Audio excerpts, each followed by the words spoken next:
Au Québec, on est considéré adulte selon la loi dès l'âge de 18 ans.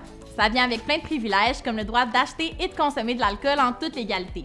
Mais même quand on a toute la liberté d'un jeune adulte, il faut encore attendre 3 ans pour consommer du cannabis puisque l'âge légal a été fixé à 21 ans par le gouvernement. Pourquoi? Je démêle ça pour toi. Ça fait un peu plus de 100 ans que l'alcool est légal au Québec. À l'époque, il y avait très peu d'études sur le sujet et on n'avait pas encore suffisamment de données scientifiques pour démontrer les effets néfastes de l'alcool sur les jeunes. On s'est donc arrêté sur l'âge adulte pour encadrer la vente et la consommation d'alcool, soit 18 ans. En 2018, ça a été au tour du cannabis d'être légalisé et ce, partout au Canada.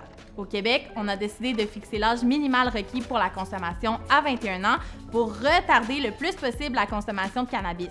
Une décision qui est appuyée sur plein d'études qui démontrent les impacts négatifs de la drogue sur le développement du cerveau jusqu'à sa pleine maturité vers l'âge de 25 ans. Comment est-ce que la drogue et l'alcool affectent ton développement?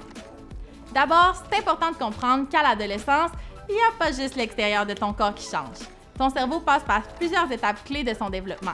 Il subit une reconfiguration complète qui affecte particulièrement tes émotions, la prise de tes décisions, ton jugement, ta planification et la résolution de problèmes.